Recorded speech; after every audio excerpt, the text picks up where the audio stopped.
दोस्तों नमस्कार आदाब। मैं आपका दोस्त तकमील अहमद आपका बजिन टांडा यूट्यूब चैनल में आपका स्वागत करता हूं। जैसा कि आप जानते हैं, उत्तर प्रदेश का बुनकर 10 दिसंबर 2021 को बहुत परेशान हो चुका था, क्योंकि हथकरघा विभाग के जो अपर मुख्य सचिव थे नवनीत सहगल ने 4 दिसंबर 2019 के शासनादेश को बहाल कर दिया था। उसमें क्या था कि फ्लैट रेट को समाप्त किया जाएगा और यूनिट के हिसाब से बिल जमा होगी, जो बुनकरों के लिए एक समस्या की बात थी। लेकिन फिर क्या होता है, जैसे ही नवनीत सहगल ने 4 दिसंबर 2019 के शासनादेश को बहाल करते हैं, उत्तर प्रदेश के तमाम बुनकर मुख्यतः क्या होता है कि अध्यक्ष उत्तर प्रदेश बुनकर सभा हाजी इफ्तिखार अहमद साहब लगातार सक्रिय होते हैं। फिर 11 दिसंबर को ही क्या होता है कि नवनीत सहगल अपने 4 दिसंबर 2019 के आदेश को जो बहाल किया था, खुद उसको कैंसिल करते हैं। तो इसी के सिलसिले में हम बात करेंगे अध्यक्ष उत्तर प्रदेश बुनकर सभा हाजी इफ्तिखार अहमद साहब से। तो सर, इतनी जल्दी जल्दी सिनेरियो कैसे चेंज हो गया? पहले एक बार उन्होंने उसको बहाल किया, फिर कैसे उसको उन्होंने कैंसिल किया? दरअसल जो कल 10 दिसंबर को अचानक एक आदेश अपर मुख्य सचिव हथकरघा श्री नवनीत सहगल की तरफ से जारी होता है, जिसमें बुनकरों के ऊपर एक बहुत बड़ा आर्थिक बोझ बनने जा रहा था। क्योंकि ये जो इन्होंने बहाल किया 4 दिसंबर 2019 के शासनादेश को, उसमें उन्होंने बहाल कर दिया था, जिसको लेकर के बुनकर शुरू से ही आंदोलनरत है और बुनकरों ने कभी इसको एक्सेप्ट नहीं किया है। 4 दिसंबर 2019 के शासनादेश को, जिसमें फ्लैट रेट को समाप्त करके मीटर यूनिट आधारित विद्युत बिलों का भुगतान करना था, और जिसको लेकर के बुनकर लगातार जब से ये जारी हुआ है फरवरी 4 दिसंबर 2019, तभी से इसका विरोध करता आ रहा है। और उसी में आंदोलन के दौरान सरकार ने हमारी बातों को सुना और फिर 3 सितंबर को एक बैठक हुई, जिसमें उन्होंने घोषणा किया कि 31 जुलाई 2020 तक 2006 के शासनादेश को बहाल कर दिया गया। उसके बाद फिर अगस्त 2020 से जो हमारी वार्ता हुई थी बुनकर प्रतिनिधियों की, उसमें यह तय हुआ था कि अगस्त 2020 से फ्लैट रेट पर ही बुनकरों को बिजली दी जाएगी, थोड़ा रेट कुछ बढ़ा दिया जाएगा। लेकिन उसके बाद फिर कोरोना काल फिर आ गया था, और कोरोना काल के कारण डबल कोरोना काल चला और लॉकडाउन हुआ, जिसमें बुनकरों के कारोबार पर काफ़ी विपरीत प्रभाव पड़ा। इसको लेकर फिर हम लोगों ने सरकार से काफ़ी फरियाद किया, और इस बीच में जो आंदोलन हुआ पिछले साल 15 अक्टूबर 2020 से और 18 नवंबर 2020 तक, इस बीच में 17 नवंबर 2020 को पूरे प्रदेश के बुनकरों के, उत्तर प्रदेश बुनकर सभा के प्रतिनिधियों के साथ और तमाम अन्य संगठनों के प्रतिनिधियों के साथ अपर मुख्य सचिव हथकरघा श्री रमण जी की अध्यक्षता में एक बैठक हुई, जिसमें यह तय हुआ, सबके प्रस्ताव पर चर्चा होने के बाद यह तय हुआ कि बुनकरों को फ्लैट रेट पर बिजली दी जाएगी। ये शासन की तरफ से, सरकार की तरफ से घोषणा की गई, और उन्होंने आश्वस्त किया कि बहुत शीघ्र ही इस पर एक रेट वगैरह फाइनल करके सारी शर्तें वगैरह और जो भी रूल्स एंड रेगुलेशंस इसके फाइनल करके शीघ्र ही इसको जारी किया जाएगा। लेकिन वो शासनादेश आज तक जारी नहीं हो पाया। इस बीच में बराबर हम लोग संपर्क करते रहे, लेकिन जब शासनादेश जारी नहीं हो पाया वो फ्लैट रेट का, और उसी दरमियान उनका श्री रमण जी का रिटायरमेंट हो गया। फिर श्री नवनीत सहगल साहब अपर मुख्य सचिव हुए। उन्होंने 3 फरवरी 2020 को 4 दिसंबर 2019 के शासनादेश को पर रोक लगा दिया, और उसमें लिखा कि जब फ्लैट रेट विद्युत आपूर्ति योजना में संशोधन का प्रस्ताव मंत्रिमंडल के समक्ष भेजा जा रहा है, जो कि अभी विचाराधीन है। जब तक मंत्रिमंडल का कोई निर्णय नहीं आ जाता है, बुनकरों से विद्युत बिलों को वसूली ना की जाए, ना ही उनका कोई कनेक्शन काटा जाए। तब से मामला पेंडिंग था, और हम लोग प्रयास में थे कि जल्द से जल्द इसको बहाल फैसला कर लिया जाए। और इसी बीच में बातें हुई, और हम लोगों ने एक अपना प्रस्ताव रखा कि क्योंकि कोरोना के कारण हालात बड़े ख़राब रहे हैं, हम लोगों ने रिक्वेस्ट किया कि हमारा जो 2006 का शासनादेश है उसको 1 साल और बढ़ा दिया जाए, मार्च 2022 तक कम से कम बढ़ा दिया जाए। फिर उसके बाद जैसे हालात रहेंगे फिर रेट बढ़ा लिया जाएगा। मैंने सरकार ने कहा कि नहीं, ठीक है, हम इस पर काम कर रहे हैं और शीघ्र ही इस पर आपका कोई ना कोई आदेश जारी होगा। लेकिन बराबर मिलने के बाद भी और मंत्री जी से मुलाकात हम लोग करते रहे। मंत्री जी ने भी यही आश्वासन दिया कि आप लोग परेशान ना हो, आपको कोई दिक्कत नहीं होने पाएगी और आपका जब तक कोई आदेश नहीं, आपका पुराना रेट जारी है। लेकिन कल एक नया मतलब आदेश माननीय श्री जो सहगल साहब की तरफ से जारी होता है, जिसमें उन्होंने जो रोक लगाई थी उसको हटा लिया और उसमें अगस्त 2020 से बैक डेट से उसको लागू करके पुरानी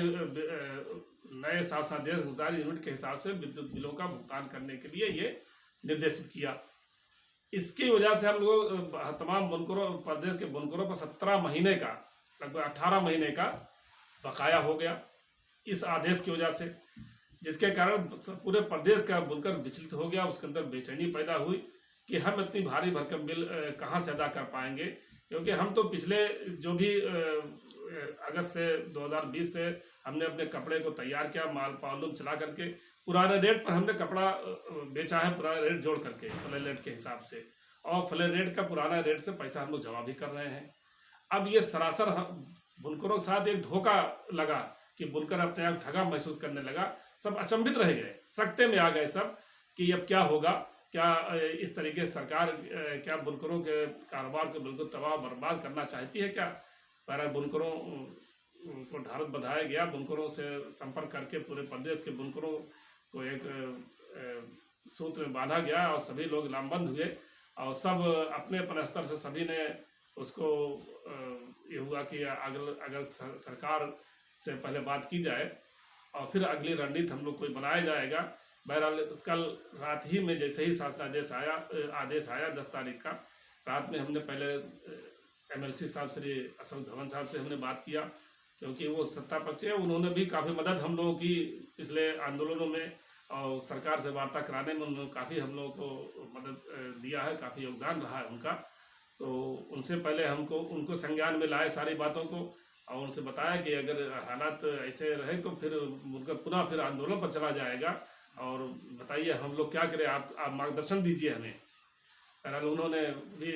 इसको सहानुभूति जताई और उन्होंने भी कहा नहीं, गलत हो रहा है और ऐसा होने नहीं दिया जाएगा, हम इस पर बात करते हैं। उन्होंने रात ही में माननीय श्री सहगल साहब से भी बात किया और आज सुबह मैंने खुद हथकरघा मंत्री माननीय श्री सिद्धार्थ नाथ सिंह से मैंने खुद बात किया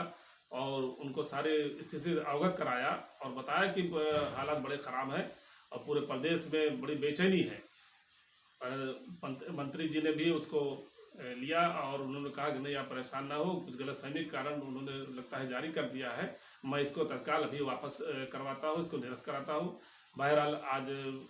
2 बजे तक सारे जो उन्होंने वादा किया हम लोगों से, जैसा उन्होंने कहा, और 10 तारीख के आदेश को माननीय सहगल साहब ने मंत्री जी के कहने पर और धवन जी के प्रयास से वो आदेश निरस्त हुआ, जिसके लिए हम लोग पूरे बुनकर समाज और ख़ास तरीके से उत्तर प्रदेश बुनकर सभा के अध्यक्ष की हैसियत से मैं श्री अशोक धवन साहब का और माननीय मंत्री जी का बहुत बहुत आभार व्यक्त करता हूँ, हार्दिक स्वागत और अभिनंदन करता हूँ। और इसी के साथ आपके चैनल के माध्यम से मैं सरकार से और मंत्री जी से और माननीय मुख्यमंत्री जी से और धवन साहब से भी अपील करता हूँ कि बुनकरों को फ्लैट रेट का जो 2006 के शासनादेश को उसी को अभी बहाल करवा दिया जाए, क्योंकि हालात बहुत अच्छे नहीं रहे हैं और जितनी जल्दी हो सके इसको बहाल कर दिया जाए, ताकि जो एक टेंडेंसी है, जो अनिश्चितता का माहौल है, वो ख़त्म हो और बुनकर अन्य संसदीय विभाग का बकायेदार ना होने पावे। और हम लोग भी चाहते हैं जो अच्छा काम करेगा अल्लाह ताला उसको भी अजर देता है, जज़ा देता है, सब कुछ मिलता है उसको। और हम तो बुनकर हैं, एक कारोबारी है हम लोग राजनीति में नहीं पचने में नहीं फंसते हैं और जो अच्छा करता है उसके बाद सराहना भी की जाती है। माननीय मंत्री जी ने या मुख्यमंत्री से जब भी बुनकर डेलीगेशन मिला या बुनकर प्रतिनिधि मिले, माननीय मुख्यमंत्री जी ने भी यही कहा कि 4 दिसंबर 2019 के शासनादेश को हमने रोक लगा दिया है, वो लागू नहीं होगा आपका और हम आपको बहुत अच्छी योजना देंगे। लगता है सरकार कहीं ना कहीं कुछ कंफ्यूज है, वो फाइनल नहीं कर पा रही, इसलिए देरी है। लेकिन हम फिर आग्रह करते हैं और विनती करते हैं कि जल्द से जल्द बुनकरों का एक फ्लैट रेट बहाल करते हुए एक स्पष्ट शासनादेश जारी किया जाए, जिससे कि बुनकरों में बेचैनी खत्म हो और बुनकर अन्य श्री विद्युत विभाग के बकायेदार ना हो, क्योंकि फिर ऐसे कोई मामला कोई बीच में कोई आ गया तो एक बिला वजह के बात एक बतंगड़ बनता है और एक माहौल टेंशनाइज हो जाता है। बहरहाल मैं तमाम अपने बुनकर भाइयों को भी मुबारकबाद देता हूँ कि उन्होंने बहुत धैर्य से काम लिया और शांति व्यवस्था को बनाए रखा। कहीं कोई किस्म की कोई अपने घटना नहीं है, किसी उत्तेजना में नहीं आए। हमारे तमाम बुनकर साथी अपने अपने स्तर से सभी ने प्रयास किया। सबको बहुत बहुत बधाई, सबको धन्यवाद। और ख़ास तरीके से MLC साहब धवन जी और अपने माननीय मंत्री जी का, मुख्यमंत्री जी का मैं धन्यवाद ज्ञापित करता हूँ। और अपने बुनकर भाइयों से फिर यही कहता हूँ, सब अपने अपने में एकता को कायम रखें और बहुत शालीनता और शांति के साथ जो भी मसाइल आए मिल बैठ करके उसको हम लोग इंशाल्लाह बहुत जल्द एक मीटिंग करके पूरे प्रदेश स्तरीय मीटिंग करके उसको जल्दी हम लोग आगे की और भी रणनीति तय करेंगे। कोशिश करेंगे कि इलेक्शन के पहले पहले हम लोगों का मामला बिल्कुल फाइनलाइज हो जाए और फ्लड रेट का हमारा जो शासनादेश है वो जारी हो जाए। Thank you.